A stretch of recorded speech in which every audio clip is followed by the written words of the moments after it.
Thank you so much for coming out tonight. It's great to see so many of you here, and I believe this is going to be a really worthwhile workshop. And so just before we begin, I want to introduce Beck van der Wielen over here. Welcome. And we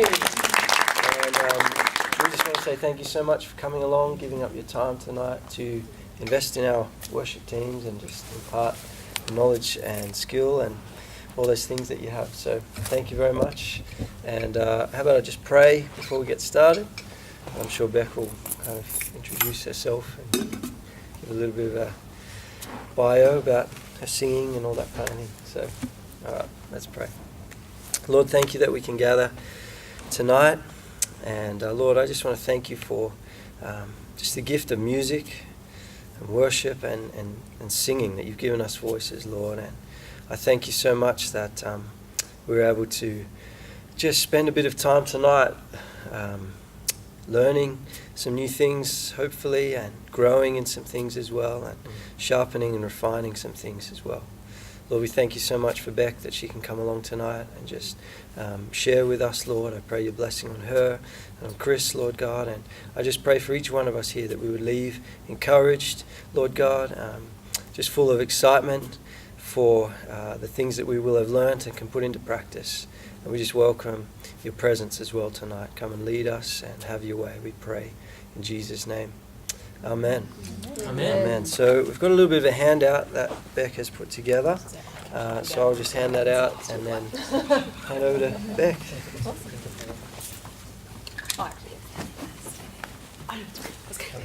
Thank you. Does anyone want a pen as well? Oh my God, I'm still Oh yeah, I did. No, You I'll watched sit the there. vacant stage. You guys want a pen? Thank you.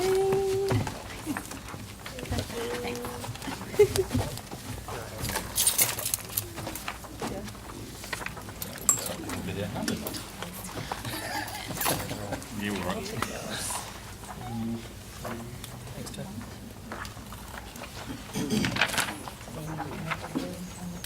Yes, he's fine. I just came from work. Parenting team test. Are there enough? Yeah, we've even got a spare. Oh, great. Awesome. All right. Well, thank you so much for having me. It's a real honour for me to be asked to share, and I'm really excited. I really love singing, but especially singing in the context of worship is what I'm really passionate about. And so I grew up singing, and my parents were worship leaders, so I sang in church for ages and started worship leading myself, and then started having singing lessons a couple of years after that. And just the difference from learning about how to use my voice and how it actually works and all of that stuff was just amazing to me. That, you know, for a while I'd just been singing from whatever natural talent I had, and just seeing such a big difference in taking the time to learn and to improve. And so that's basically how I got into teaching, because I really wanted to help singers. Especially church singers, because often I think we're just called upon to sing because it's what we do. And often, you know, we might just like singing in the shower or have a bit of a voice, but not have a lot of experience or understanding. So, yeah, I really love being able to learn more and more about how the voice works. It's such an incredible instrument. And then also be able to share that with others. So hopefully what we have to talk about tonight is going to be really helpful. We should have time at the end for questions, but do feel free to put up your hand and interrupt on the way if there's something that you want me to clarify, or if I'm going too fast or anything like that. So first of all, I just wanted to get an idea of what kind of experience you guys have. Is there anyone who's had lessons before?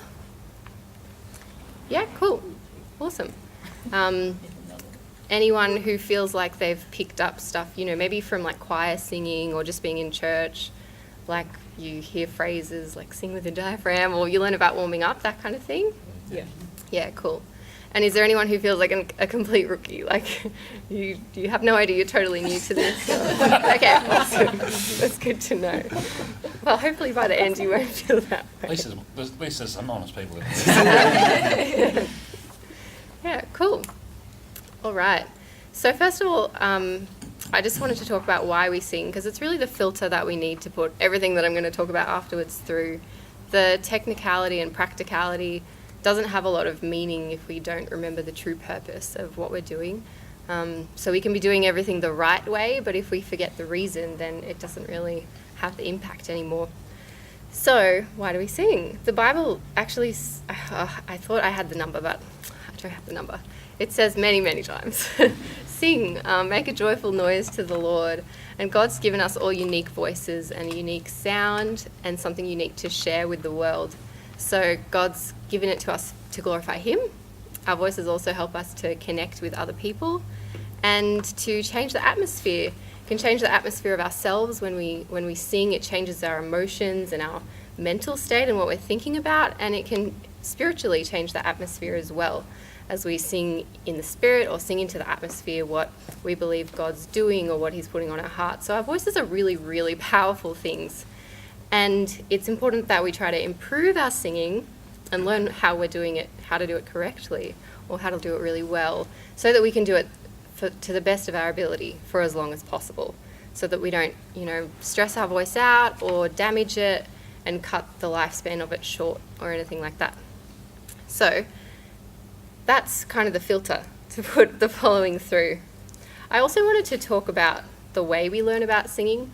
I think a lot of us come into the thought processes around our voice with a bit of the misconception that it's just in our DNA, whether we can sing or not.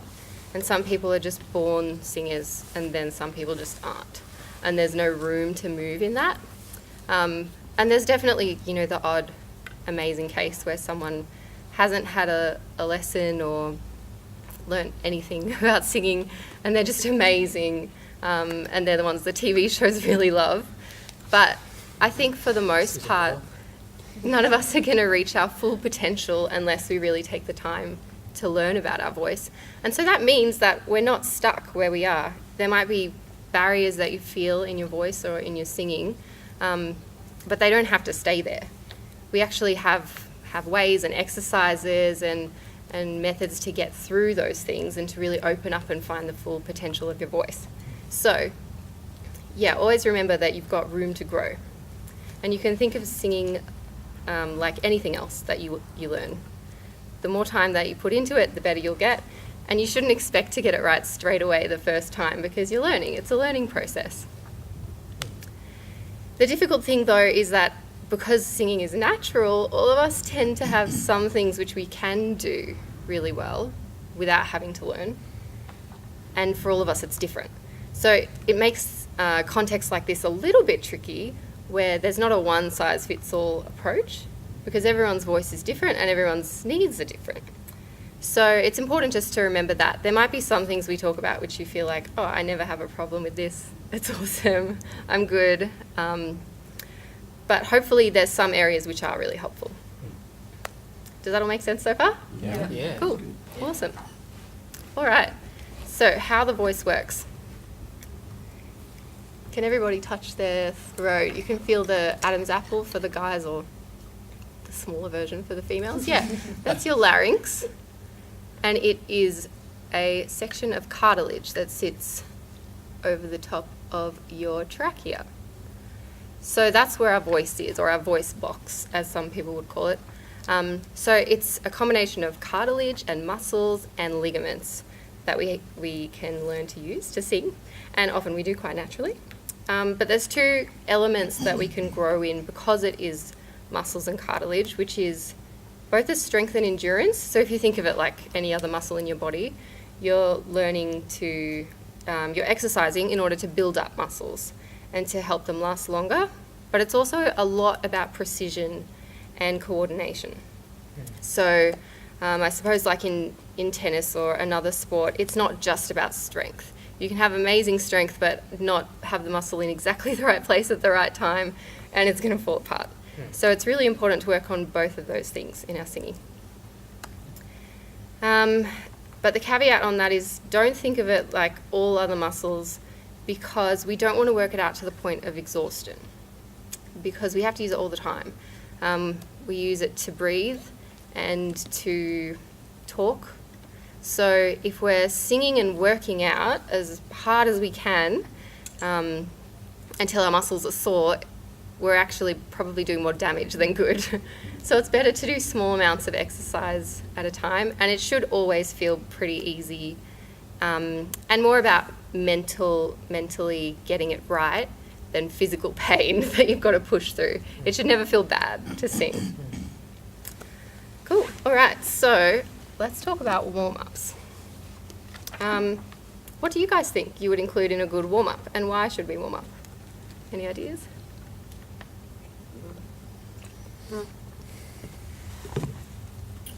There's no wrong answers. Like some sort of scales with your vocal, using different shapes of your mouth, different sounds to access different areas of your vocal range and things like that. Yep. Yeah, that's it. It's good to make sure that you cover your whole range, not kind of just sitting in one spot or where you're going to sing for the day. Yeah. Any other ideas? I think if you don't, often like your voice doesn't last as long, like through a set. Yep. Especially, you know, if you get here and it's freezing cold in the morning, Yep. and the first time that you really use your voice is to sing, if you haven't even, you know, been chatting to anyone or anything before that, it's never going to set you up very well for that time of worship. Yeah, yeah, that's it. I find it helps you stay on pitch better. Yeah. Because your voices are warmed up. Yeah, totally. Yeah. So, yeah, it's really important to make sure that we do it so that we're not risking any injury to our voice, but also so that we do sound our best when we go to sing. It's like when you wake up in the morning, your voice is tired. Singing is like another level up from speaking. And so you've got to warm up your voice to speak, and we need to warm up our voice again in order to sing.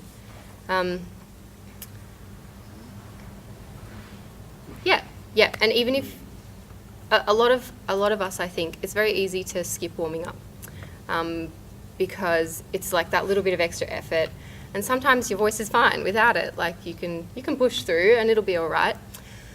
But I guess I would just put the warning out there that it might feel fine now, but what we're looking at is longevity. And so if for 30 years you're singing and never warming up, you probably won't find that your voice is in the same place at the end of those years that it would be if you'd been diligent about making sure that you're taking care of it really well. So it's hard, but it's important that we have that long-term view, not just the short term of, oh, I'll get through this morning, it'll be fine. Yeah. So how? There are some really big things to start with in the mindset of us going into warming up. And the first thing is to not worry about how we sound yet, but to just focus on how it feels. This is because most of the time when we self-analyze our sound, we can be very judgmental. And so we're often compensating or changing things, but our voice just isn't actually awake yet, so we're doing it unnecessarily and potentially causing problems or introducing tension or just doing it unnecessarily. So it's really important to start with just focusing on how it feels. It should always feel really easy and free. It might feel like you've got to put a bit of energy into it, but it shouldn't feel tense or sore or tight or anything like that. So that's what we want to focus on, trying to get rid of if it does feel like that. And yeah, we might have a chance to talk about that, but let's press on for now. So it's important to not go too fast when you warm up. We want to make sure we do it thoroughly. That means that it's going to be different in the morning to in the evening. So yeah, when it is freezing cold and you get to church and you haven't spoken a word to anybody yet, you're going to have to go a little bit slower than if it's the evening and you've been like singing around the house or chatting to people. Then you'll probably be able to go a little faster because your voice is a bit more warmed up. It's important to use your whole range. It's not necessarily the time to try and expand your range, but it's good to make sure that you're going all the way to both ends. Make sure that you do it in a quiet space. basically because if there's lots of noise, it can be distracting, but also you can overcompensate and sing too loud and then push your voice too soon. And I've written take 10 to 20 minutes. 20 is pretty generous. You'd probably do that if you were doing like a one-song performance. But most of the time, if you've got like a sound check and then a 20 to 30 minute set that you're singing for, 10 minutes should be plenty. Cool, so I'm going to run you through how I kind of systematically go through a warm-up, now that we've got the frame of mind. Beck, can I just ask? Yeah. Do you endorse warming up your voice in the car when you're driving to church on a Sunday morning? That's what I do. I actually wrote that down somewhere, but I didn't say it, did I? No, I don't. Oh, okay. No, I don't. Because you're sitting? It's Yes. too noisy in the car. I skipped it. find when I sing in the car, it's probably doing it all wrong because you're compensating for the sound, the thing that you're playing, you know, your song that you're singing to, and the road noise and everything like that. And I do it, but Yeah. I don't think it's good. That's it. You can get away with it a little bit. But the point that I missed is that singing actually involves your whole body, not just your voice, even though we think of it as just being Yeah. this. And so with the noise, you can't hear properly, and you're also not aligned well for breathing or for making sure that you're not getting tense in your neck. Often if you're leaning forwards a bit, tension comes into our throat, and that affects the way we sing. So yeah, I don't endorse it as a habit. If it's like once in a while and you just really need to do something because you run out of time, yeah, you just have to be very mindful not to be too loud or anything. Yeah, that's right. If it's your only option, is it better than nothing? Yeah, I would say yes. But it sounds like what you're saying is we should be thinking about all those, I'm not sure, I know you're going to get onto it, but the posture and those sorts of things which are impossible to do properly while we're driving to worship at, 10 minutes to 8 on a Sunday. Yeah, that's it. Yeah, so I tend to try and warm up beforehand, and I can give you some tips on how to do it quietly for your families or housemates, or get there early and warm up at church where there's no one to annoy. Yeah. If possible, yeah. But so that's what I would say about the car. If necessary, but be careful. Yeah. Okay. And try not to make it a habit. All right. So, what do good warm-ups include? This is pretty much in order. Yeah, but you can kind of weave it all together. So there's not a real rule about how to do it.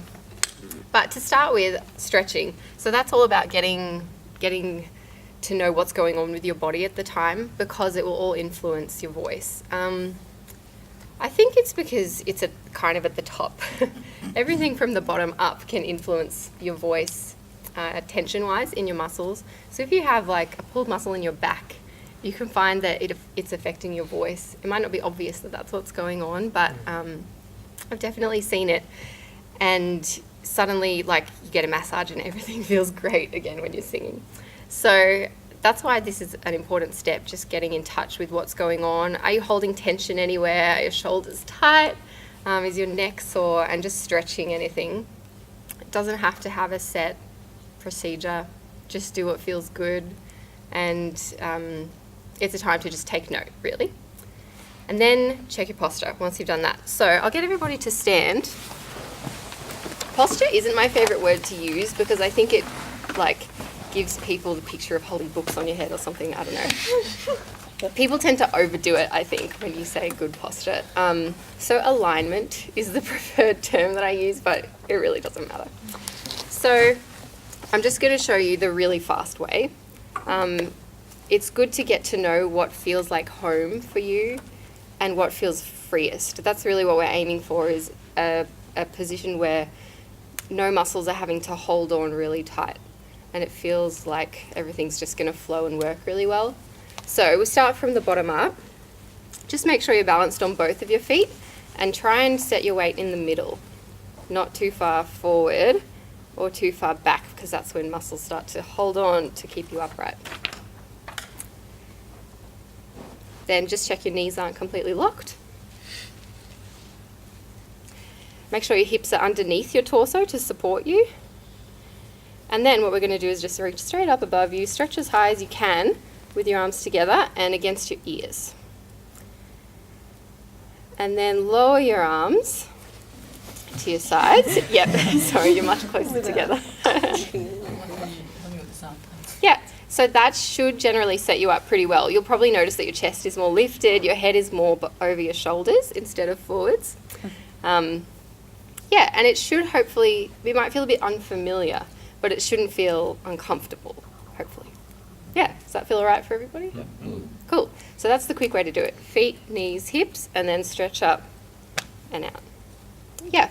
So it doesn't mean that you have to stand like this the entire time you sing and you can't move, but it's a really good place to have as like your home base and at least start there while you're warming up, so that you're not starting, you know, from a really bad postured place, I guess, which is in the end probably just going to make you tense. Cool. All right, you can sit down.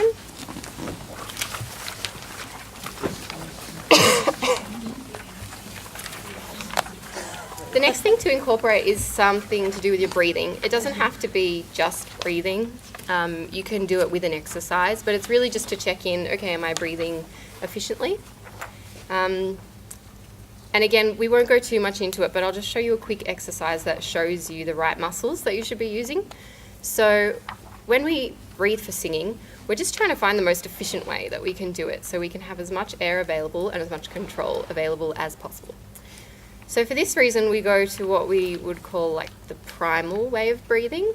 It's the way that babies breathe, and it's also the way that we breathe when we cough or sneeze or cry or laugh. So take a moment, and you can do any one of those four. Laugh, cry, yeah, and notice how your abdominal muscles contract and relax as you do that. Yeah, I just need a cough anyway. Yeah, can you guys feel that? Like, so when we sing, it's obviously not that powerful a movement. It's like the slow motion version of that. So this next exercise will hopefully imitate that. What we're going to do is say shh really fast and powerfully, like you're, I don't know, telling kids to be quiet in a library. Excellent. Some of us are going to be pretty well practiced. So we're going to do 4 short ones and then 1 long one at the end, where I want you to try and like hold your belly out a little bit longer than the other ones and make it the slow motion of it gradually coming in instead of being the sudden shh movement where it pulls in quite quickly. So it will sound like this.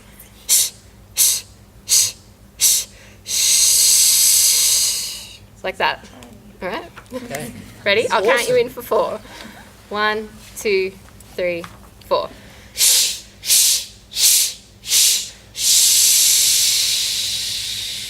Yeah. Awesome. Can you feel the muscles? That's good. Yeah. It's a really easy way to just like wake up the muscles that you should be using for your singing, and check in that they're there. Yeah. So that's a great exercise for that. Then it would be good to go on to some actual tone. So first of all, I love using exercises that are what we call semi-occluded, but it really just means kind of closed. So it means that we're not analysing ourselves as much because you can't hear yourself as well. It's really gentle on the voice to start with, and a bit less to think about as well, hopefully. So you can use lip trills, which we'll do in a second. Humming any consonants like z, v, zh, or they're the closed ones. So they're great sounds to start off with when you warm up. And you can do it really on any melodic pattern, as long as it feels easy and relaxed. So let's do the lip trill. It's this one. And if you have trouble, holding your cheeks just a bit behind your lips tends to help. So take a good breath. You don't have to make a sound at first if it's too much. I'm just worried about spitting on someone. It's all aimed at me. Yeah, take a low breath, so try and get that feeling of all the abdominal muscles releasing, and then blow out through your lips. See if you can get it.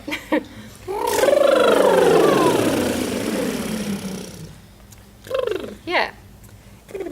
It might take a bit of practice. It doesn't always come naturally the first time. But usually once people do it and try for a bit, you get the right air pressure and then it kicks in and it works all right.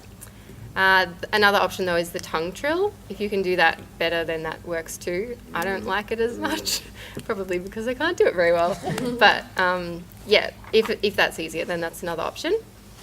Yeah, so humming, zzz, anything like that is going to work really well, and just gradually working up to your higher notes and down to your lower notes. You'll probably be able to feel what sounds work better for high versus low. The lip trill's really good up high, but trying to sing a zzz really high is quite difficult, whereas zzz down low works really well. So you just get to know what works either way and kind of formulate your own pattern of exercises that your voice likes. Yeah, the is another really good one, so the NG. As if you said sing, and then you hold the Sing. Yeah. It feels and sounds a bit weird, but it's really good for getting your tone powerful. If you struggle with breathiness, then that's a perfect exercise.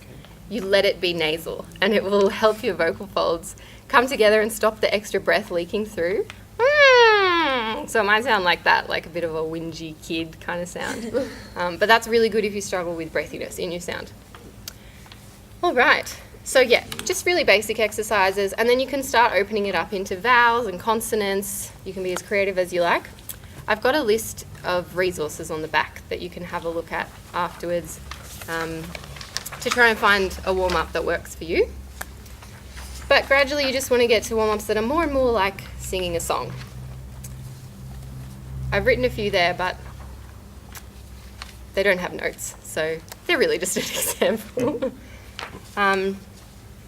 Yeah, so by the end you should be able to sing a phrase like the top one I've got.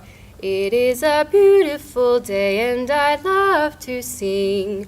It's a lot closer to singing a song. And that's where you want to end up by the end, feeling really comfortable doing something like that.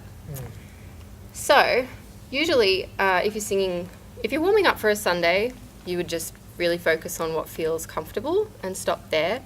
But if you're practicing regularly, you might also want to include a training phase at the end of your warm-up, which is where you would put any exercises that are specific for your voice and trying to strengthen it and help you to improve on certain aspects of singing.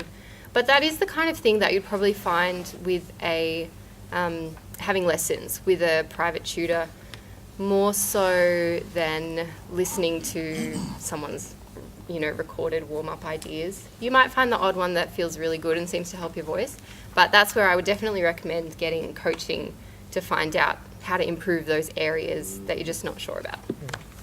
Yeah, because you've got to find the exercises that work for you. And then I just wanted to circle back to the fact that good warm-ups don't include judging your voice. It's important to make sure that we're enjoying what we're doing at the time that we're doing it. Like, it doesn't always have to feel fun, but we can be very judgmental of our own voices, I think. And you've got to know that it sounds different outside of your head anyway, so we don't have an accurate perspective on it. But in the end, I think that it probably honors God a lot more when we can find the beauty in it and love the sound that we're making, even if it's not our favourite. So just trying to keep that positive attitude is really important. It also affects the way you sing. Our emotions and our spirit and our mind all affect our voice because it's very responsive. If you get upset, you can hear it in your voice. Yeah. So if we're feeling negatively about our singing, it'll affect our singing, and it kind of will end up being a bit of a cycle. So what I've actually done is written myself a prayer that I go to before I sing, because I studied it for a while and found that I was just finding so much of my identity in my voice that I was just, freaking out every time I came to sing and not being able to do it well and not being able to process it well. And it just became a bit of a negative thing in my life instead of a positive thing. So what I found really helpful was to write out a prayer that really just put in perspective, okay, God, my voice is from you and it's for you. And I'm doing this to worship you. And it doesn't matter if I don't always like it or if I don't think I'm ticking the right boxes, because in the end, that's not why I'm here. And just putting it into perspective for yourself. So if that's something you struggle with, that's what I found to be really helpful. And lastly, cooling down. So cooling down is a very neglected part of singing, especially by me, now that I'm talking about it. I think in church it's really difficult because there's nowhere to do it, You finish singing and you're sitting in a congregation. Yeah. But it is technically a very good thing to do if you have the opportunity, just to do some light humming and go back down towards your speaking voice. So kind of work backwards from the exercises that you did to warm up. So I'll throw that out there, but I understand it's a pretty hard thing to fit in to a service. Yeah. But if you're practicing, it's really good to just on the end chuck in a few really simple exercises that are going down back to your talking pitch. Cool. All right, so next let's move on to things that affect the health of your voice. All good so far? Any questions? So you're saying just don't be concerned about the tone, because I know as an instrumentalist it's always about tone, but what you're saying with vocal is don't be so concerned about that. Is that right? When you're warming up, yeah. It's good to want to have the best tone that you can and to improve it. Yeah. But when you're warming up, it's not the time to think about that. And generally, it's, I guess, about the way you think about it. Are we being judgmental about our tone? Or are we being, analytical and finding ways to improve it? I think that's okay. That's a good thing. So how does a singer's tone come about then? Finding your voice. Yeah, or how do people, I think definitely through time and through practice and working out what songs suit your voice as well. It's not a one-size-fits-all approach, because some people, that will be the thing that's really natural for them is their tone, but they might struggle with rhythm or pitch or other stuff. So not having such a nasal voice compared to such an open voice, but how do you know which one's better? Well, I guess there is no better. There's personal preference. There's definitely things that I would look for as being more healthy and better for the listener, I guess, sometimes. And there's always exercises for each of those problems that you might come across that you can practice and do, and that will help solve them if they're an issue. Yeah. Does that help? Yeah. Hope so. Cool. All right, cool. Let's talk about vocal health. So unfortunately, we don't have the benefit of being able to pack away our instrument after we're finished with it. We have it with us all of the time, and everything that we do can influence how the condition that it's in. So it's really important for us to be aware of what we can do to help it and what we might be doing that's not helping. So the first thing is how we're using our voice, because we're using it all the time. So the way that we speak can have a huge effect on our voice, especially if we're speaking low and gravelly like this. It really tires out the voice. It won't last as long. And I can feel today that I've probably been doing that because my voice is tired. A good rule of thumb is to say, like you ate something really delicious. And then where the pitch of that is probably more like where you should be speaking. It might feel a bit higher. It's usually a little bit higher than where you naturally speak. So it might feel a bit weird. But it's good to add inflection to your tone and go up and down and not sit down here like this, letting all of that into your voice. Yeah. The way that we sing. So if you're just belting, and especially in the car or in loud environments all the time, or doing it for really long periods of time, obviously it's going to affect the health of your voice. And yelling, everybody knows that feeling of being at a game or a concert. and you yell, and then afterwards you can't speak anymore. Or being a parent. Oh yeah. There's actually really healthy ways to yell. So you can probably do a YouTube search on that. Vocally healthy yelling. Imagine what's going on. But generally it involves good support from your abdominal muscles and your breath, and using that twang sound. So you can go, hey! And it's not going to put as much pressure as going, hey! And doing it from your throat. Yeah. If you have to yell, but ideally avoid it. Yeah. So avoid using your voice in ways that will stress it out. And if you do notice a change in your voice, it's good to take vocal rest. Usually a day should be enough. If it's still different after that, apart from if you're sick, you should go to a doctor and get checked out, just in case. All right, the next one is dehydration.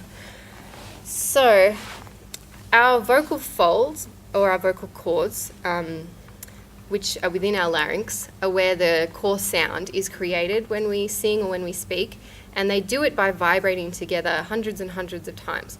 So they need moisture, otherwise they get really dried out, and that's when you're likely to cause damage, or they might get a bit affected. So water is really, really important for the singer. When you drink it, it doesn't go past your vocal folds, because then we would be choking, it would be going into our lungs. So we actually have to plan ahead a little bit. And I think it takes about half an hour for it to go through your body's systems. So that should be the last point where you're drinking water for singing, rather than the first point where you're drinking water for singing. But really, 48 hours beforehand is your ideal window to be drinking enough to keep your voice really healthy. And you will notice the difference. If you start increasing your water intake, I think it's generally from 2 to 3 litres, depending on your size. You will notice the difference in your singing. It's incredible, how obvious it is when you are or when you aren't having enough water. So that's a really big one. It's also good to be aware of things that can dehydrate you, so caffeine and alcohol. So if you're having a coffee, the morning that you're singing, just make sure you're compensating with water as well, and that you're not only drinking coffee and no water, because you'll just end up very dehydrated.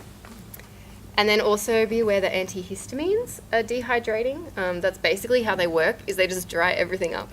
So if you need to take them, just make sure you're drinking water to try and compensate again. Yeah. A quick way to solve it is steaming, which is where you inhale steam. You can get little self-steamers from the chemist, which kind of look like alien masks. And you put it over your face and you can breathe it in. It's great for if you're sick, but it's also really good for singing, because it does deliver the moisture directly to your vocal folds because you're breathing it in. So that's a good kind of cheat on the morning. Yeah. Coughing and clearing your throat. So both of these put a lot of stress on your voice. Even though they're natural things for us to do, they're just really quite aggressive on our little tender vocal folds. So it's best to avoid it if you can, but if you really need to, just coughing and doing it purposefully is the best thing you can do. Constantly clearing our throats, they just move to it just moves the phlegm to the side all the time, and then it just comes back and you've got to do it over and over again, so it's not achieving anything. Yeah, as fun as it is to talk about that stuff. And then what you eat can have an effect. I put this down the bottom because it's actually not probably as big of a thing as people make it out to be. But it is true that having dairy products, you might have heard, increases your phlegm production. And yeah, there's just practical other things that you might have that don't sit well with you when you go to sing. There's also really good things, some people love honey or lemon or pineapple juice. So the best thing to do is just pay attention. If you notice that that your voice feels weird, just think, did I eat something different today? Or is there something that I can have that will help my voice? Yeah. And then health, the kind of obvious one. If you're sick, the best thing to do is just to avoid singing, because your voice is swollen. Everything swells up, and so if you're singing on even more delicate muscles, I suppose. So the best thing to do is to avoid it, but if you have to, just be very limited. Make sure you do a very slow, controlled warm-up, and you can sing through a straw. That's the one thing that's okay. So if you like through a straw, it actually protects your vocal folds because of science, apparently. So if you have to sing when you're sick, that's a really good way to warm up and try and make it okay. But I would basically say, if it hurts to swallow, if you can hear a change in your voice, or if you can't hit your high notes, then that's a really good indicator that it's not the time to be singing. Yeah. So good practices are just to take care of yourself. If you are taking any medication, make sure you read what the side effects are, because often they will affect your voice. And yeah, avoid it if you're sick. I find time of day too, like in the mornings. Yeah, true. My voice is deeper, and by the end of the day, I sound like a chipmunk. You know, so it's I can hear that. it's amazing what you can get away with singing in the mornings and how different it is to sing in the afternoon. Yeah. Yeah, very true. Do you know, obviously you're not going to know everything about it, but if you are on permanent medication, is there extra things that you can sort of do to counteract that if you find it does affect your voice? It depends on what the effects are, I think. It's probably something you could talk to your doctor about, and they might know if there's like an alternative that doesn't have maybe a dehydrating side effect or a swelling side effect. But otherwise, yeah, there definitely are things you can do to help, but it depends what it is. So like drinking extra water is an example, or using the straw a bit more to be safe if you're worried that it's swollen, that kind of thing. Yeah, but it really is dependent on the medication. Yeah. Cool, all right, let's move on to the next bit. So we're going to get a little bit more specific now about the practicalities of singing on a Sunday.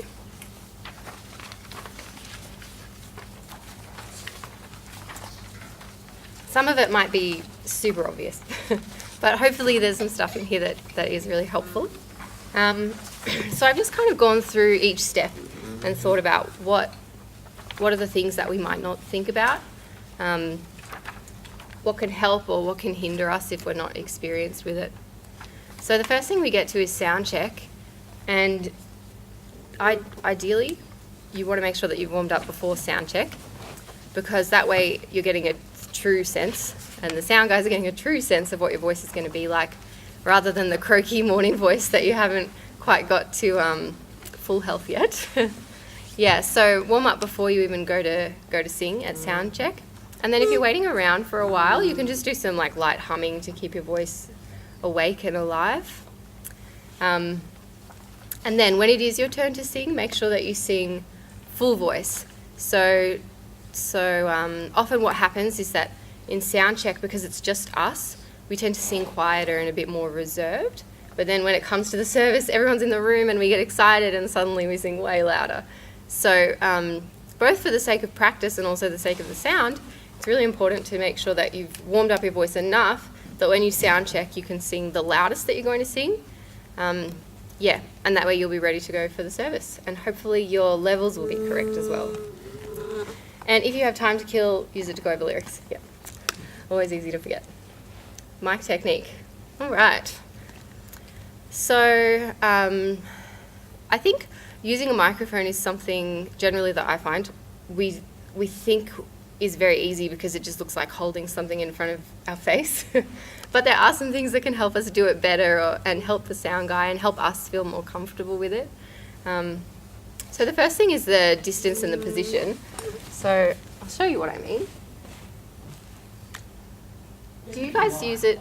I can turn that on as well so that we can actually get some sort of ideas of how it sounds different. Sure. All right.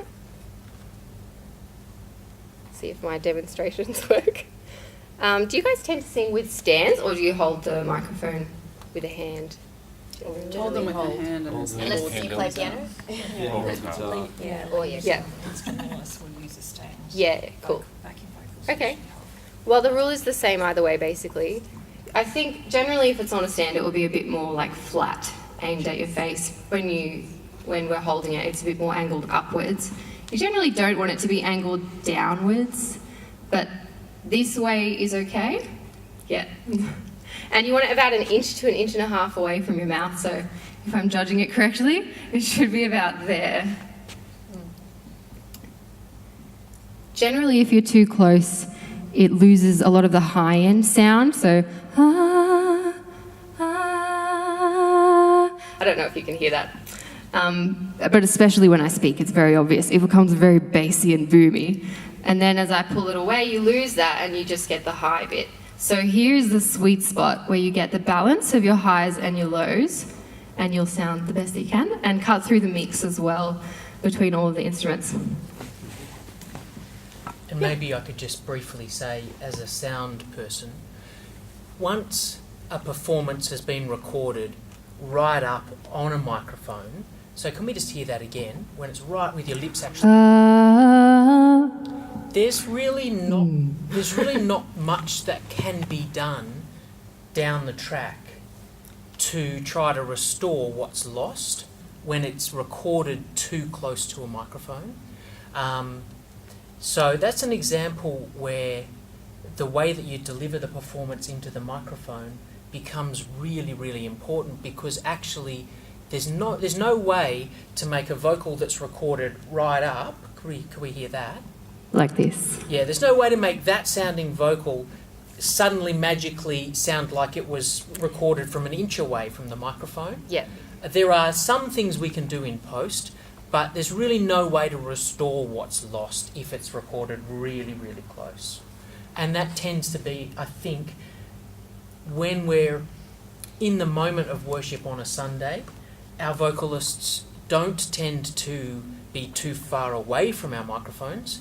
If anything, we have a tendency to be too close up on the mic.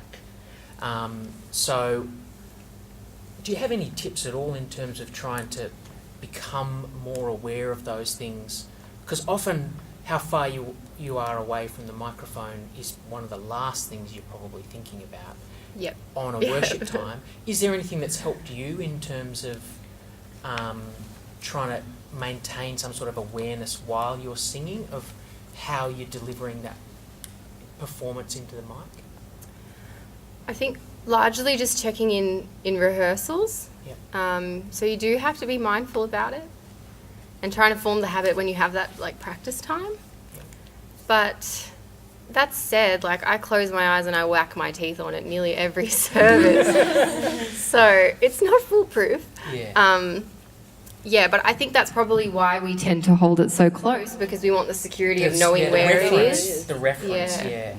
So I think it's just one of the things we've got to practice. look at, I've noticed when we are practicing, there's a lot of emphasis on the instruments and the musicality of that, and we singers try and get a note in wherever we can while that's happening. Yeah. But we don't actually get much of a chance to practice a song,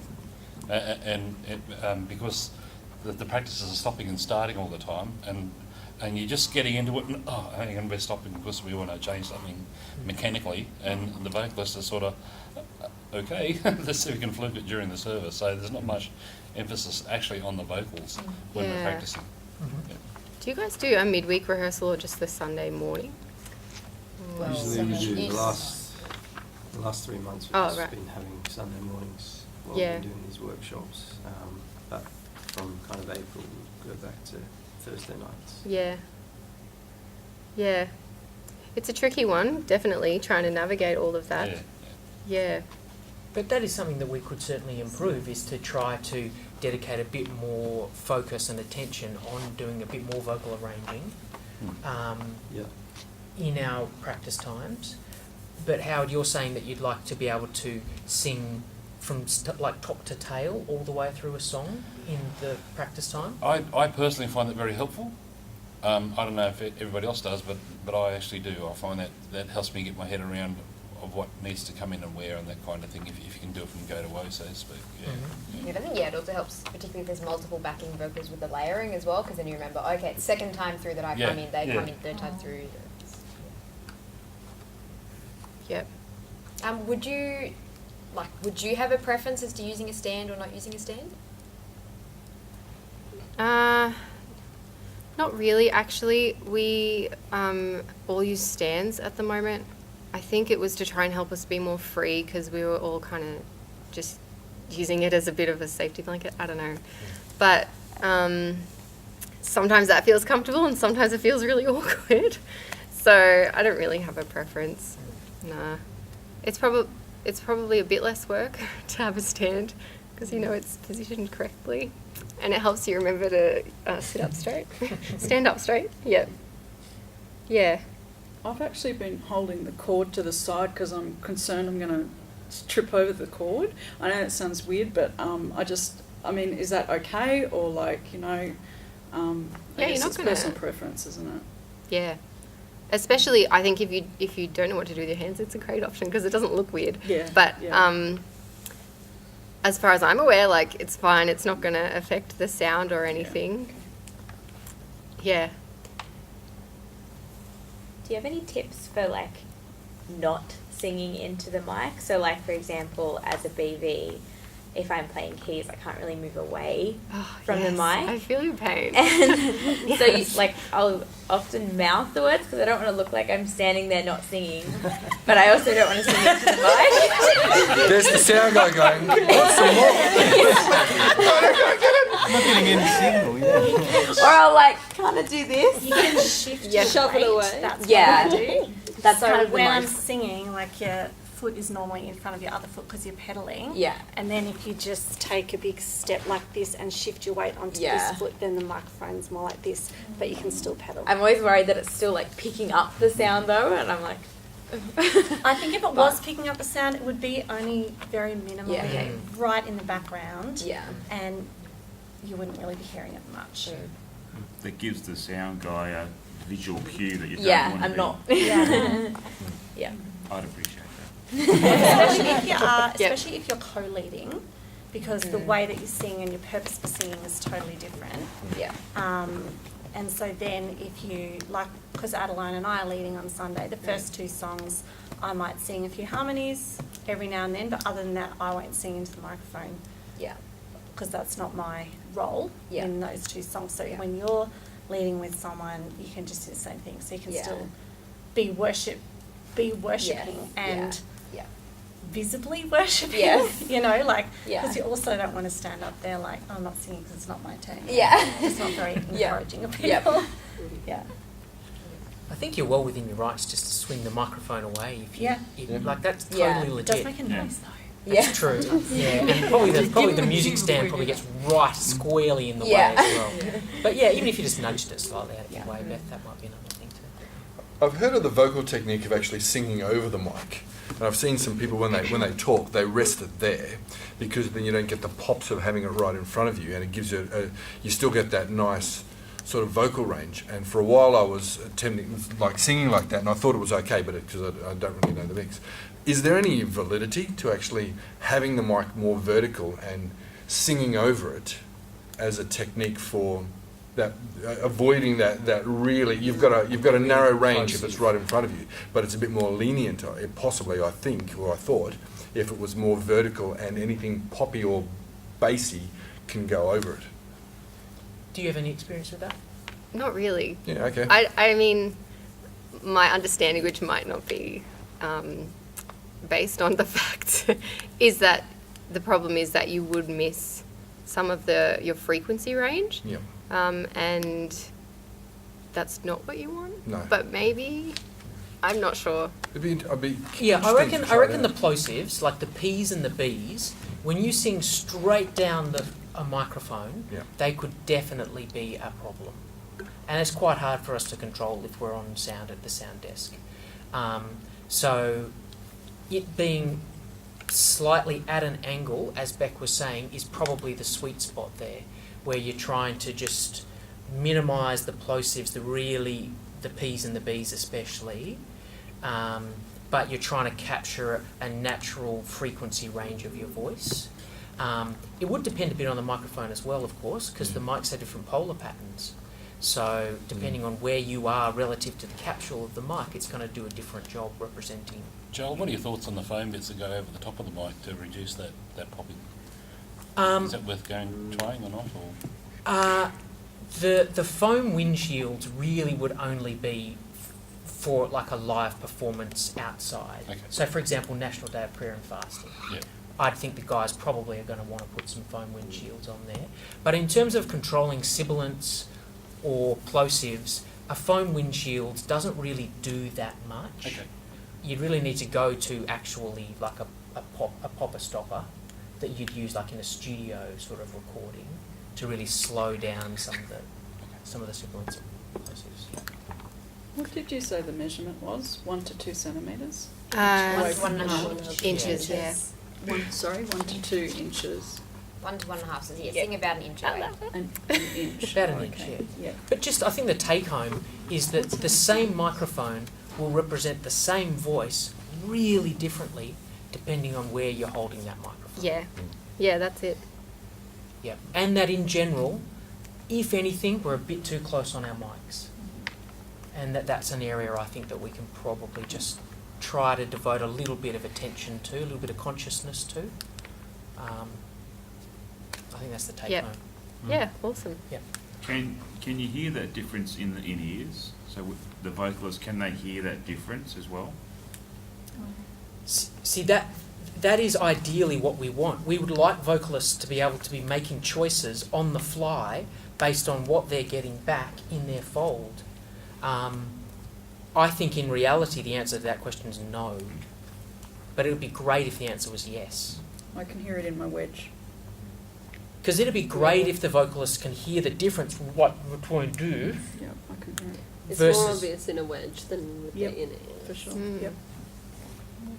But yeah, I mean, that's a good case for the best possible foldback that we can afford as a church, is for vocalists to have enough information to make good choices about where they're actually singing and delivering their performance into a microphone. Yeah. That is, reading between the lines, you're saying the vocalist should have their own voice very, very present, so that you can be really critical of how it sounds and make those choices as you go. Yeah. So Yeah. you're dominant in your own mix. Yep. Yep. Great. Awesome. Thanks, Beck. Yep. Good. All right. I'll just highlight a couple of the other points. So it's important to sing past the microphone, so not sing to the microphone. Often, as soon as something's in front of our face, we can adjust our projection and even our tone because we think, oh, it's right here, it's getting my voice right here. But you will still pick up the best sound if you sing like you normally would to try and fill the room or hit the back wall rather than just singing to the mic. And also, it is really important to make sure that you've got a good level in your fold back because if you are too low, you can blow out your voice trying to hear yourself, and you sometimes don't even realize until it's too late that that's what you're doing. And if it's too high, you won't get your full, you won't get the fullness of your voice because you won't be projecting fully because you can hear yourself so easily. So they tend to be the two pitfalls of going either way. So do take your time to make sure that you've got it at a good level for what feels comfortable with your voice. A good way to do it is to sing without the microphone first and then add the microphone in. Yeah. All right, let's get on to singing with others. So here we're just talking about if you're doing backing vocals for a lead singer. This isn't relevant for the lead singer at the time. So first of all, layering. This is a bit dependent on the style of what you're going for, but this is basically what I would do and what we do in our team. So first of all, you don't need to sing all the time. If the focus is on the congregation picking up a melody, then the leader singing it on their own is a great way for them to get it to start off with, and then to add in vocals as you go to build up the sound and the intensity. So don't feel like you have to sing right from the beginning, but as you were saying, like, you don't want to just go blank and not be participating, so it's fine to just hold the microphone away and sing anyway. As for harmonies, it depends what you're going for. If you want a really full sound, then having multiple harmonies is a good way to go, but especially on like the key parts like the choruses or the bridges, not the whole way through. If you're still going for a more melody focused sound, you might only want to have one harmony, and just added on those key sections again, while the other backing vocalists just support the melody. So generally, for an ideal song, it would be like first verse, just the leader. Maybe if there's another verse or a pre-chorus, at that point a first harmony would come in, or the octave melody if it's a male and a female, or a female and a male. And then on the chorus, you would have all three of those parts. The 2 octaves of the melody and the harmony. And then the verse, you might drop it back to just 2. It kind of depends there on what the feel is. Then to the chorus, you go back to all 3. And the bridge is where, if you want it to be a really special moment, you might add a second harmony. So you've got 3-part vocals going. But you can just have the same 3 parts of like 2 octave melodies and the harmony, and just sing it with more power, and you'll get the same kind of effect. It won't lack anything to do it that way. So that would be our basic outline. We tend to save 3-part harmony for very special occasions, unless we have a lot of singers to fill the sound out, because it really sticks out. It's a very distinct sound. So it sounds awesome, like in the right moment, but I find it can be a bit too much if you're doing it all the time. But that's where we come from. Just give me a sec.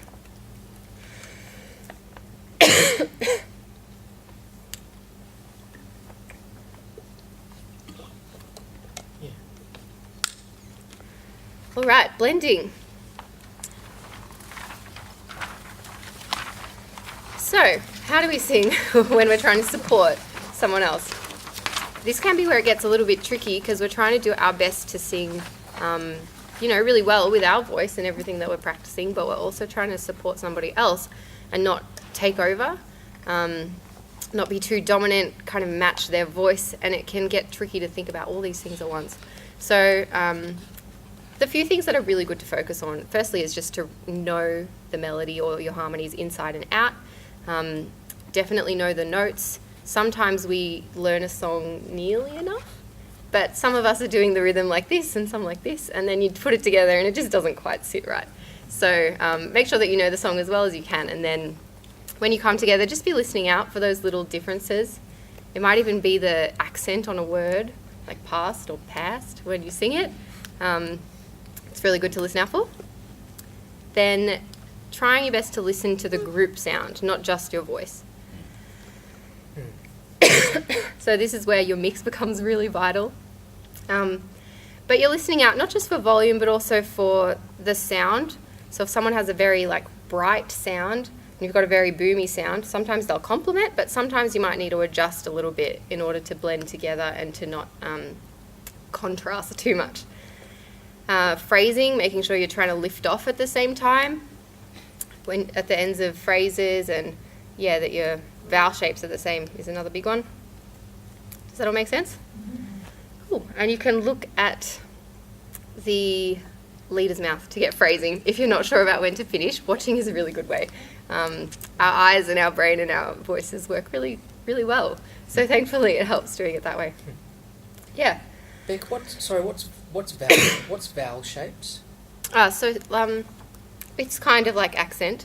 Some people, when they sing, will change their vowels to make their sound a certain way. Especially up high, the vowels all tend to blend together. So it's why, sometimes you might listen to a song and you have no idea what the lyrics are, because it sounds great, but they're singing at a range that you can't really make out the vowels. So some people just will sing them a little bit differently to others, and it actually affects the overtones in the frequencies.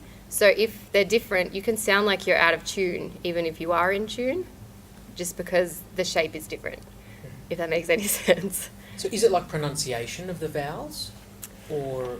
Yeah, vowels are created by the shape in our mouth. So if you say oo versus e, it's all about how the sound waves bounce around. So, it really is the pronunciation. If someone's saying their oo with a very loose mouth versus a very tight mouth, it might sound different, and you'll get different frequencies, and they might not blend. So just listening out, it'll generally be obvious if it's a problem, and not obvious if it's not a problem. So, just listening out for it. And do you have any practical tips in terms of softening the tone of your voice if you're a backing vocalist? maybe to allow a lead vocalist to sit at the front of a mix and for you to just provide some more texture? Is there anything practically that our backing vocalists can be thinking about? I suppose matching the tone. So if the lead singer is singing, light and airy, that we're not singing strong at that point. Yep. So trying to match their style. I like to use the term to complement rather than conflict. What's going on in the back of my head is when I'm singing backing vocals is actually my job is to make the lead singer look good and sound good. Yep. Yeah. That's so it. I'm here to complement what they're doing. Yeah, so it's really about listening. I think if we're focused on ourselves, that's probably when we end up being a bit too over the top compared to the leader. But if we can be listening, that's when we'll hopefully get the right balance. Yeah. I love watching, we go on to see The Idea of North a lot. I don't know if you've heard of them. Once or Just twice, a yeah. vocal group. And just as I'm watching them, I'm watching how much they're listening to each other. And they're probably listening more than what they're singing. And I think that's a good key. I know God gave us 2 ears and 1 mouth. Yeah. So we should listen twice as much as what we sing. Yeah. And yes, it's just interesting to watch people who do it well and how they do it. Yeah. Yep. Back with the vowel blending, I remember you just reminded me of something, and I can't remember whether this happened because it's so long ago, but practicing vocals to ditch the consonants and just sing the vowels of the words. Is that how you would vowel blend in a group? So if you're singing a song, like ditch the consonants and just try to hear those vowels of the word? Have you ever done that? I've only ever done it in my personal practice. Okay. I feel like it would take so much brain power. You're more likely to make mistakes Okay. in a group. Yeah, But okay. I just wondered how you work on in a group to match a vowel sound, because people do it. It can be very different. yeah. I think again it's just listening. Like our ear is pretty good usually at hearing something and being able to imitate it. So if you have someone you're all basing off of, if that's like the mapping that you're going from is that one person, then that's usually how I would do it. But I mean, you could try that. It might work awesomely. Especially if you did it as a warm-up all together just to practice your blending and reminding everybody to listen to one another. But I've just found when I try to sing songs and cut out the consonants, it just hurts my brain. Okay. So, Yeah. it's never been effective for me. Yeah. Yeah. I don't know how to say this better, but I try to match the resonance that I'm feeling in my throat to match what I'm hearing in my ears.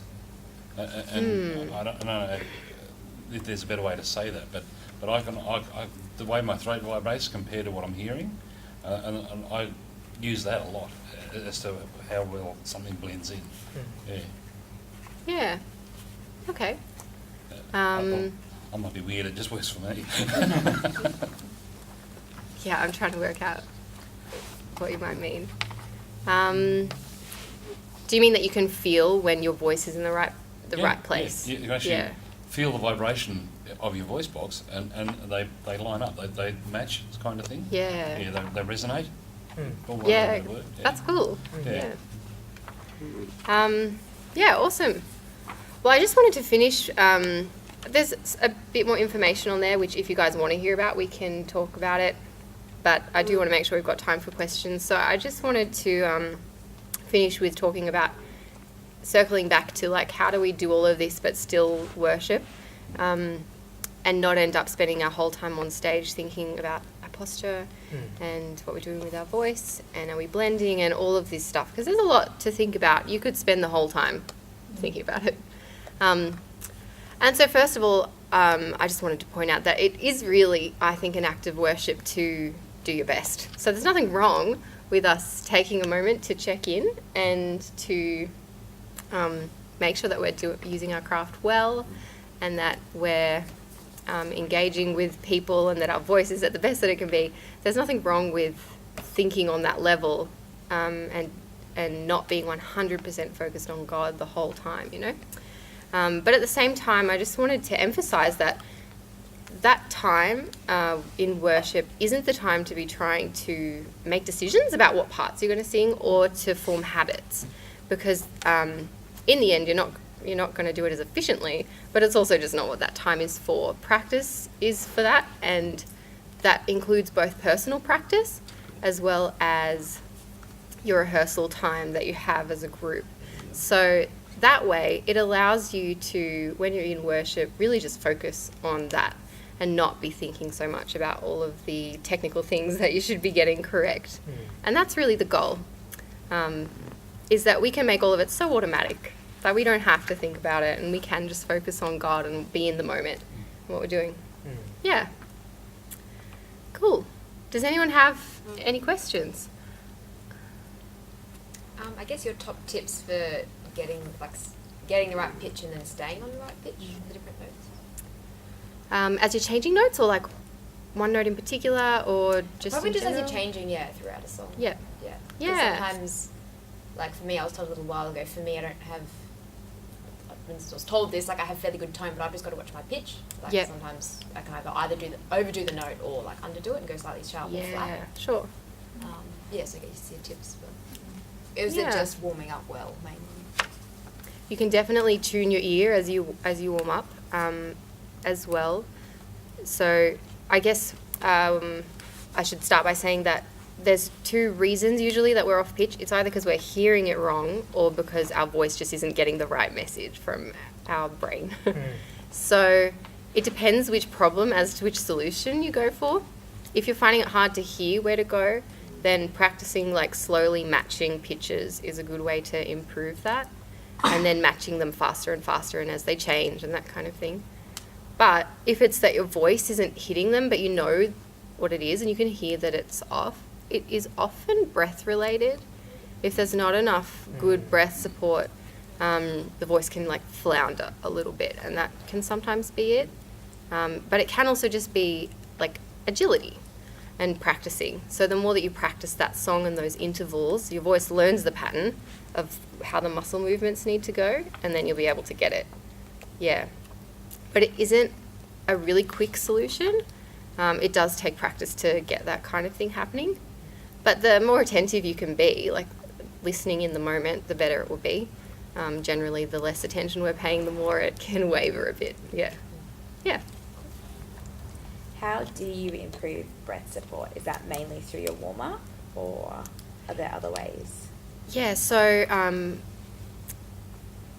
the warm-up, generally I would include breath support as a reminder rather than like a practice. Yeah.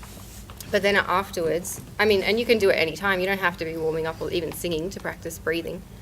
You just find some exercises that teach you the muscle movement and practice them so that you know what it feels like, and then you can call on it anytime that you want.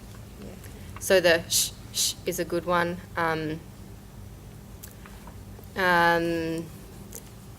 Yeah, there's none that are really fast to go over, but again, like you can find tons of stuff online that helps.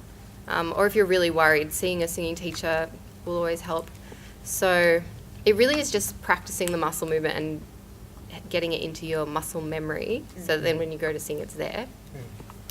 Yeah, but the advantage of breath is that you do it all the time, so it doesn't matter where you are. You can always like practice breathing and making sure it's going low, and you're expanding your abdomen and then breathing out and kind of pulling it all in with that feeling from the cough. Yeah.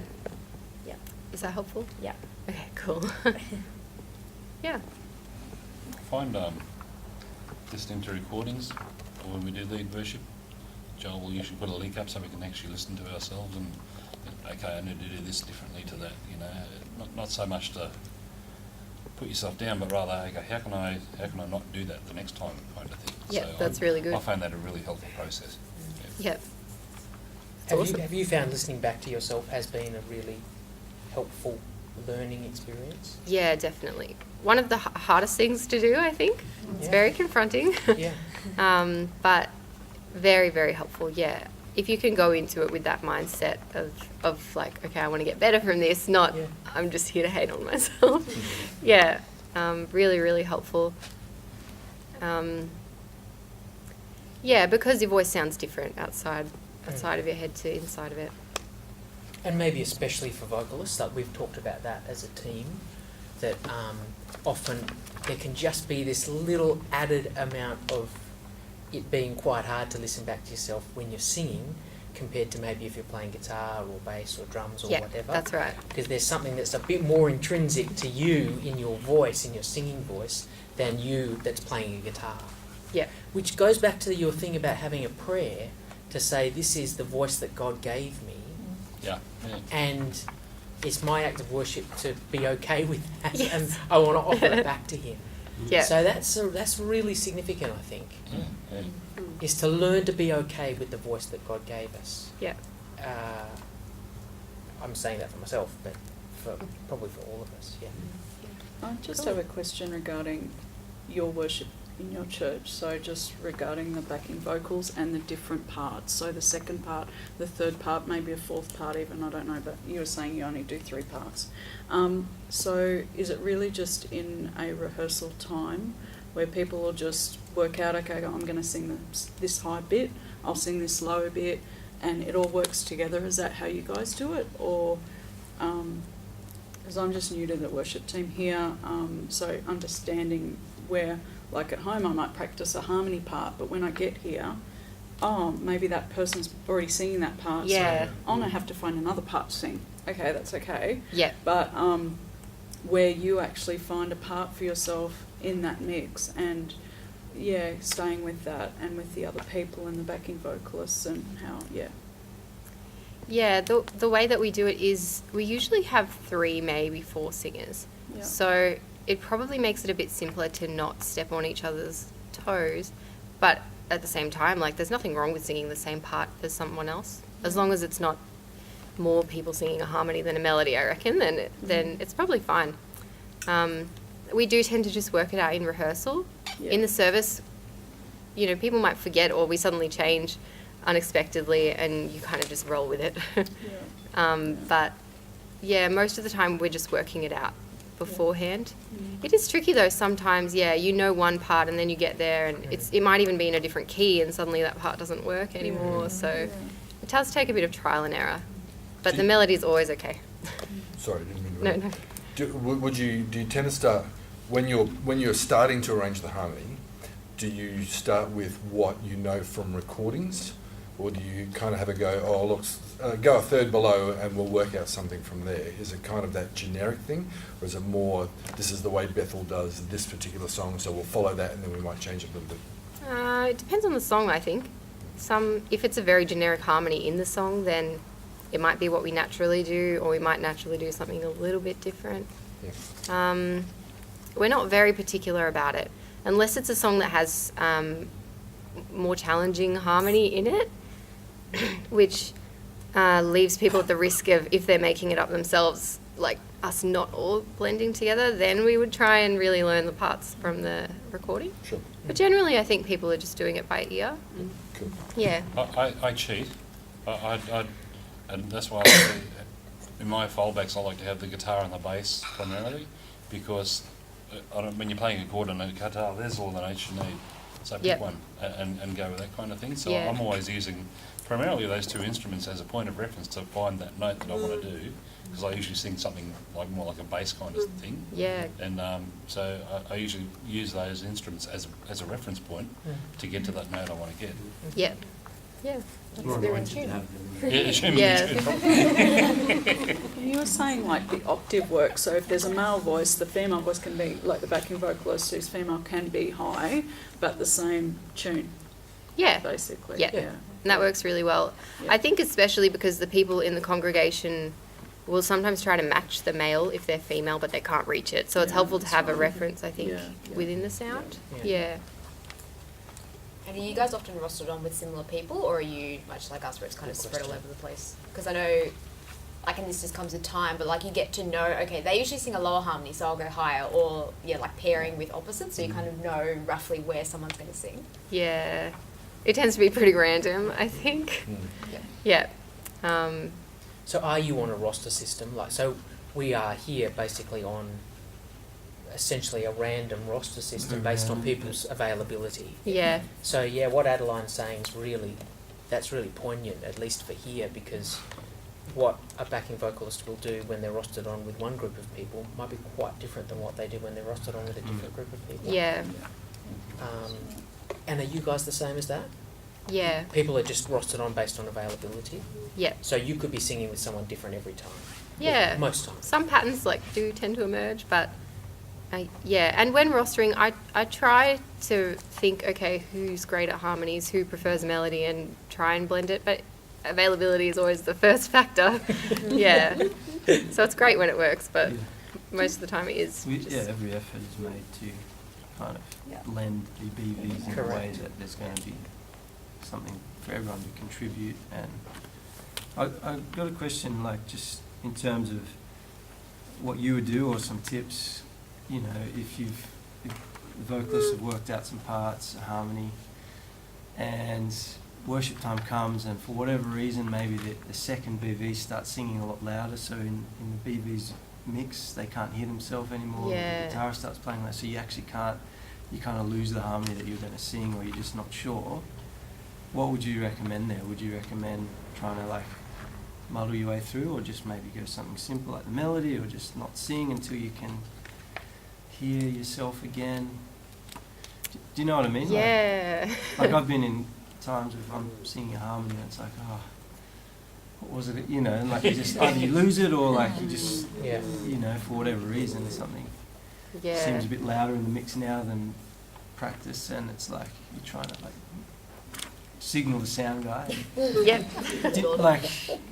Is it just the case that, okay, let's keep it simple, just jump in on the melody to support the leader, just take a step back? It probably depends. If you have a moment to go off mic and catch it again and then come back, you could do that. Or even if you've got in-ears, pull out an ear for a sec, if it's that bad. But yeah, the melody is always safe. Sometimes we probably just react, in those moments though, and don't always have time to make a decision. So I think either is totally fine. But just pressing on, sometimes you might make more mistakes than if you took a beat to think about it, I guess. Yeah. What do you recommend for BVs in terms of pre-worship or spontaneous moments of worship? Generally, it depends on the moment. It depends if someone is singing something very specific, then we would encourage the BVs to engage in free worship but maybe off mic. But if it's just a time where we're trying to encourage everybody to sing, we would want ideally all the BVs to be singing into the mics as well, maybe a little bit further away if we don't want it to be too overpowering or confusing, having people singing different things. But as a team, we would always really want them to engage and not to feel like that's a moment where they have to stop and wait, if that makes sense. Is there anything that you guys have specifically worked on, as a vocal kind of group within your worship team? Is there any things that you've found has really brought a benefit or improvement that you could put your finger on? Well, recording and listening back would be a big one. But it sounds like you guys are already doing that. Well, yeah, we have made that an effort to try to improve the quality of our recordings, to give people enough information to be able to hear themselves and to be able to make some choices about what they could do better next time. So yeah, that is something that we've been trying to put a little bit more attention on. Do you guys have a click or a metronome, or how do you work out your tempos for the different songs? Yeah, we have, we all have in-ears, so we have click from the drummer. He hits a button and then off we go for each one of them. Mm-hmm. Yeah, we will cut it maybe if we're going into extended free worship or something, but most of the time it's always there. Yeah. And actually it's really important for everybody to have it in their mix. Mm-hmm. I think often singers think, I don't need the click. I find it'll it be okay. incredibly distracting. Yeah, I do personally.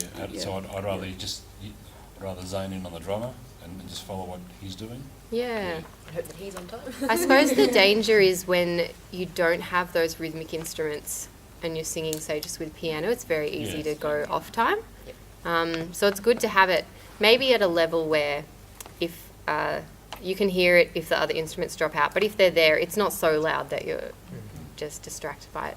But I think over time, you just learn to ignore it. It gets into your subconscious. Yeah.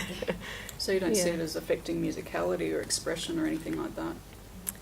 I don't think so. Sometimes I struggle when I'm playing and it feels like the music's a lot faster than it is because I can hear the beat all the time. But for singing, I've never found it a problem. Yeah. Yeah. Anyone else? Have you got any, I guess, like tips or just useful explanations surrounding sort of identifying head and chest voice, the sort of terminology that I've like heard thrown around vocal workshops that I've been to? Did some quick Wikipedia searches and that sort of thing, but I feel like I could understand it better. So just hearing different ways of it being explained, I find helpful. Okay. Yeah, so what's happening is that you've got two different muscle groups that are kind of taking control when you sing in chest voice, which is the more like boomy speech-like one, versus head voice, which is the more like falsetto, maybe sweet sounding one. And often what happens is that because they're two separate muscle groups, they should always be working together, but just in different percentages. But sometimes they kind of just take control. A lot of us are more comfortable in one or the other, so we'll love singing in chest voice, but just not enjoy singing head voice, or vice versa. Usually women can sing in head voice, but they're missing a whole bunch of low notes that they could get if they could access their chest voice. So usually the biggest problem, and why I don't really like those classifications, is that we think of it too black and white instead of thinking of it as a blend.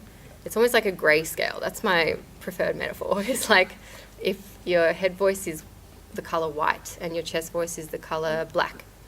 When you're really committing to one or the other, you want to be able to sing through your range and have it gradually move from one to the other instead of being black, black, black, black, black, white, white, white, white, white, like that. Yeah, does that make sense? Yeah. Yeah, cool. Singing the sound again across your range can be a good way to like blend them together. But that one takes a little bit more intentionality and practice. Yeah. Because I guess it's sort of a balance of you want to be able to consciously engage like one muscle group as distinct from the other to sort of recognize the difference, but also you don't want just one to be working and the other to be asleep. Yeah, yeah, because then if you've got to move up, you get that crack or, you know, the break in your voice. Yeah. Yeah. So it's good to try and think of it as, both all the time.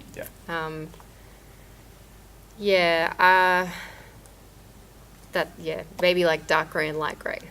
Rather than black and white. Yeah. Can I ask you that? So I know that my voice changes between G sharp and A. Yep. So if I did like a 5-note E major scale up and down with an sound, would that be helping me out? Yeah. Like, do you practice like around that range to try and get it smoother? Yes. Okay. Yeah. The other thing you can do is just sing one note, but sing soft to loud to soft, because it's the same muscle transition when you sing loud to soft. The might even work better if you widen the range to like an octave or arpeggio or something instead of just the 5 notes. Yeah. Thanks. Yeah. If it's okay for time, would you guys like to do would you be willing to lead us in like a 3-minute or 5-minute warm-up, just so we all practically have something that we've done together tonight? Yeah, for and sure. And you could show us like where you could start just in 5 minutes. So obviously it's going to be a more condensed version of what you would encourage us to be doing before we're singing. Yep. Are we okay with that for time? And are there any other questions that people wanted to ask? I just have one more, like as a BB, when would you sing unison with a worship leader for a chorus? Not at all, or? Yeah, because I talked about doing octaves but not unison. Yeah, unison is fine. Like, I guess just listen for when it sounds right, or you'll hear if it feels like too much. But I think choruses and bridges, it's great to have the support for the melody, so it's fine. Yeah. And your sound guy will probably really appreciate having another option just to bring in just underneath the lead vocal. So, yep, that's good.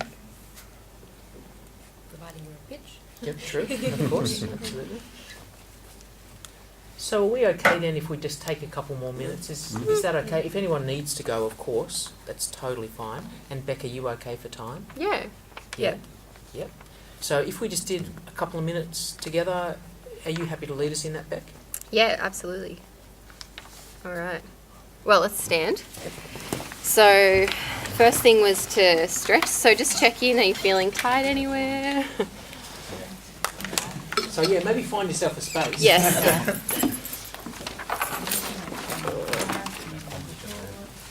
And then do the posture up and down thing.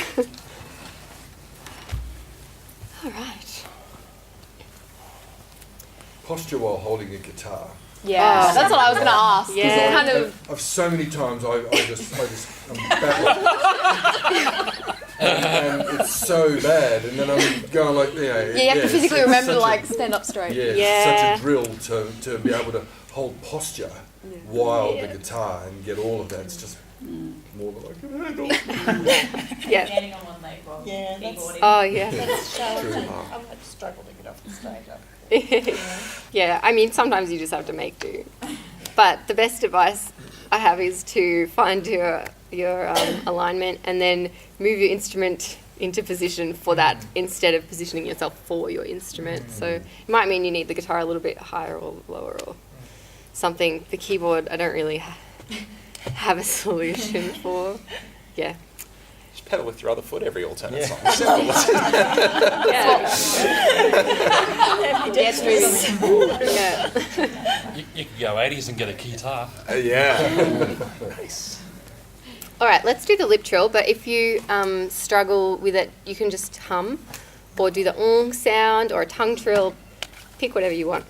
So I'll do it off an app that I use, which I've written in on one of the sheets. It's called Swift Scales. It's really good because you can make it do whatever you want. Whereas a lot of the other ones, they just tell you the exercise and then you've got to do it with them. Yeah, number 2, Swift Scales. You might not be able to hear it, but hopefully we can hear each other. So we'll be starting at the bottom end of the range and then we'll make our way up. It shouldn't be too low though, because I didn't want to go too low for guys or anything like that. All right. So that's our first pitch. Ready? We'll just have to join in on the first one because it starts immediately. All right.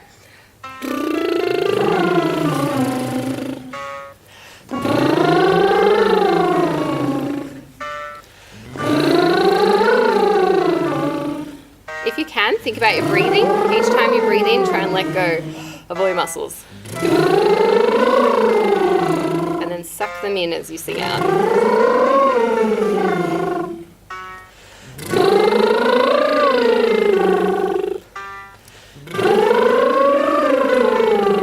Think down as we get to the high notes too. If you look up at the ceiling, you're just telling yourself this is hard. Yeah, but keep your chin straight.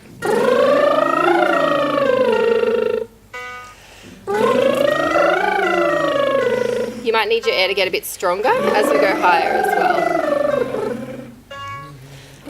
And feel free to drop down the octave. One more. Yeah, great. All right, now we'll do the same pattern, but we'll go down this time. And what we'll do is we'll start with a hum, and then we'll open to an R at the top note, so it sounds like ah. So up for 4, and then on the top note, ah. Don't worry if you're a bit late or early changing though. All right. So ums and ahs, yeah? Yep. Okay, Ah. So with this one, what you want to do is make sure you're getting that buzz at the front of your lips. So you're aiming your sound there, and then when you open up, you should get a really good forward resonance. But if it helps, look at the wall in front of you to try and reach it out a bit further. Okay. So starting there and going down this time. Let me just make sure. Okay, let's start on that one. Ready?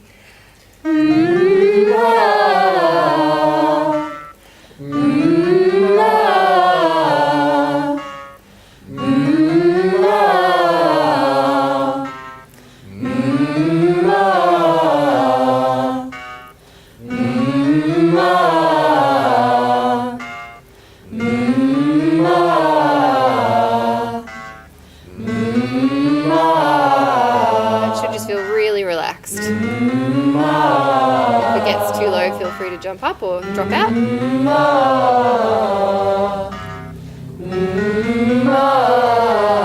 Last one. Yeah, good. Okay, let's do a siren next. So we'll use the sound and see if you can get it as squeaky as you can. So that's good. That's what we want. We don't want it to be too much like not pretty. Yeah. So we'll just all do it at the same time, but it will sound like a mess. So just start in the middle, go all the way up to the top of your range. Where it's comfortable, use your breath support to get you over that, and then down to the bottom and see if you can land back kind of in the middle. All right, ready? Go.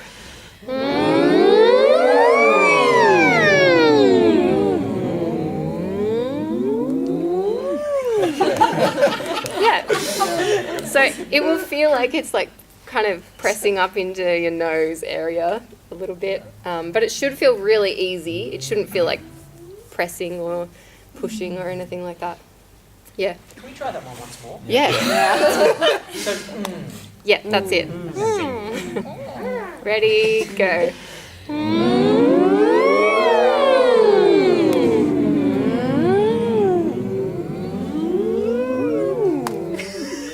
Sounds like when the Taylor guitar battery's like aliens. I thought it was sounding like we're trying to talk whale. Yeah, it does sound like that. Alright, I'm just trying to find the exercise I want. Keep smiling. So we are like maybe skipping ahead a little bit, but this exercise is still pretty basic. It goes, keep smiling, like that. So it's a little bit more like a song. Like that.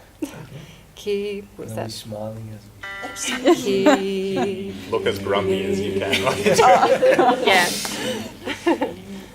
All right, ready, go. Keep smiling, smiling. Keep smiling, keep smiling, keep smiling, keep smiling, keep smiling, keep smiling. Yeah, good. So you don't have to, on every exercise, go all the way up and all the way down, but do try to do that at least once or twice in the overall range of your warm-up. Yeah, because if you just warm up the range that you're going to sing with, you probably won't find that tuning is as easy and your voice won't be as awake and alive as it could be otherwise. What else would I do? With these kind of exercises or with your vocal training that you're talking about, is it best to do like a little bit each day kind of thing, or more concentrated but a few times a week? Like, what do you, in terms of actually getting some real progress and strength into your voice? Generally, my understanding is that if you miss more than 2 days, your muscle development kind of drops back down again. Wow. So if you really are serious about it, you'd want to be singing like every second day. And it doesn't have to be a lot. If having a huge goal means you're never going to do it, it's better to just do 5 minutes than to aim for the moon. Yeah. But that said, the more time you have, the better, as long as you're not tiring out your voice. So, yeah. Use the natural steam of the shower in the Yeah, morning. yeah. to Yes. Immediately I lose. was thinking that before.